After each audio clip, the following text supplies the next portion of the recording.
नीट UG 2026 पेपरफुटी प्रकरणात आता महाराष्ट्रातून एक मोठं नाव समोर आलंय आणि ते नाव म्हणजे लातूर पॅटर्नशी जोडले जाणारे प्राध्यापक शिवराज मोटेगावकर. सीबीआयने केलेल्या कारवाईत मोटेगावकर यांना अटक करण्यात आली असून या संपूर्ण प्रकरणामुळे राज्यभरात मोठी खळबळ उडाली आहे. मराठवाड्यात लातूर पॅटर्न म्हटलं की काही मोजकी नावं लगेच पुढे येतात. त्यात आरसीसी म्हणजे रेणुकाई करिअर सेंटर आणि प्राध्यापक शिवराज मोटेगावकर यांचं नाव अग्रक्रमाने घेतलं जात होतं.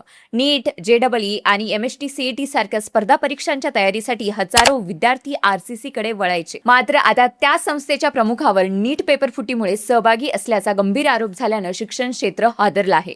प्राध्यापक शिवराज मोटेगावकर हे केमिस्ट्री विषयाचे शिक्षक म्हणून ओळखले जातात. 2003 साली त्यांनी आरसीसीची सुरुवात केली. सुरुवातीला एमएसटी सीईटी साठी कोचिंग देणारी ही संस्था पुढे नीट आणि जेईई मार्गदर्शनासाठी मोठं नेटवर्क बनली. लातूरसह पुणे, नाशिक, नांदेड, छत्रपती संभाजीनगर आणि इतर शहरांमध्ये आरसीसीच्या प्रमुख शाखा सुरू झाल्या. संस्थेच्या वेबसाईटनुसार मोटेगावकर यांनी एमएससी मध्ये सुवर्ण पदक मिळवलं होतं. तसेच SET, NET, JRF, GATE, BARC, DRDO आणि टीआयएफआर सारख्या राष्ट्रीय स्तरावरील परीक्षा पात्र केल्याचाही दावा करण्यात आला आहे. घरातून सुरू झालेली शिकवणी पुढे आरसीसी पॅटर्न म्हणून महाराष्ट्रभर प्रसिद्ध झाली. दरवर्षी हजारो विद्यार्थी या संस्थेत प्रवेश घेत होते. 11वी साठी अंदाजे 40,000 आणि 12वी साठी जवळपास 50,000 रुपये फी आकारली जात असल्याचं सांगितलं जातं. विशेष म्हणजे गेस पेपर, टेस्ट सिरीज आणि प्रॅक्टिस पेपरमुळे आरसीसीची वेगळी ओळख तयार झाली होती. पण आता याच गेस पेपरवरून संशय अधिक गडद झाला आहे. 3 मे रोजी नीट परीक्षा झाल्यानंतर स्वतः मोटेगावकर यांनी फेसबुकवर एक व्हिडिओ पोस्ट केला होता. त्या व्हिडिओमध्ये एका विद्यार्थ्यांनी दावा केला होता की परीक्षेत आलेले तब्बल 42 प्रश्न हे आरसीसीच्या गेस पेपरमधून आले होते. यानंतर पेपरफुटी प्रकरण समोर आलं. परीक्षा रद्द झाली आणि तपास सीबीआयकडे गेला.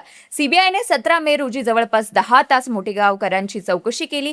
18 मे रोजी पुन्हा चौकशी झाली आणि त्यानंतर त्यांना अटक करण्यात आली. या प्रकरणात आतापर्यंत 10 आरोपींना अटक झाली असून त्यामध्ये आता शिवराज मोटेगावकर यांचाही समावेश झाला आहे.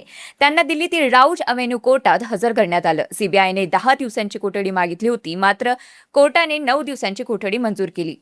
सीबीआयच्या माहितीनुसार शिवराज मोटेगावकर यांनी नीट यूजी 2026 ची फुटलेली प्रश्नपत्रिका वितरित केली. या प्रकरणामागे मोठे रॅकेट कार्यरत असून त्यांचा लिंक तपासल्या जात आहेत. सीबीआयच्या वकिलांनी कोर्टात सांगितलं की आरसीसी कोचिंग क्लास चालवणारे मोटेगावकर आणि या प्रकरणातील दुसरा आरोपी प्रल्हाद कुलकर्णी हे एकमेकांच्या संपर्कात होते.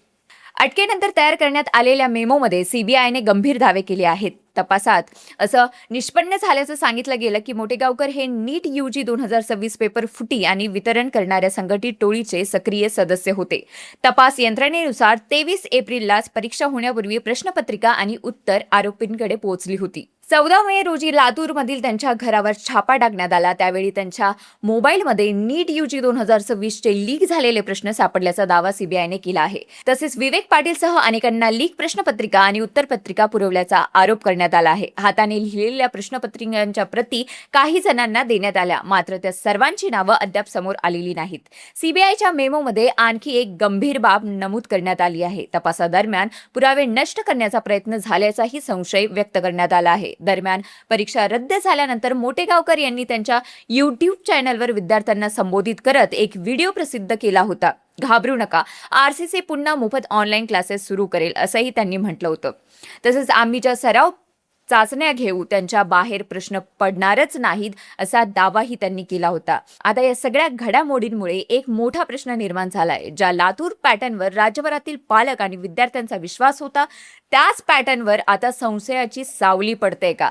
हजारो विद्यार्थ्यांचं भविष्य, कोट्यवधींचा कोचिंग व्यवसाय आणि स्पर्धा परीक्षांमधील पारदर्शकता या सगळ्यांवर आता प्रश्नचिन्ह निर्माण झालं आहे.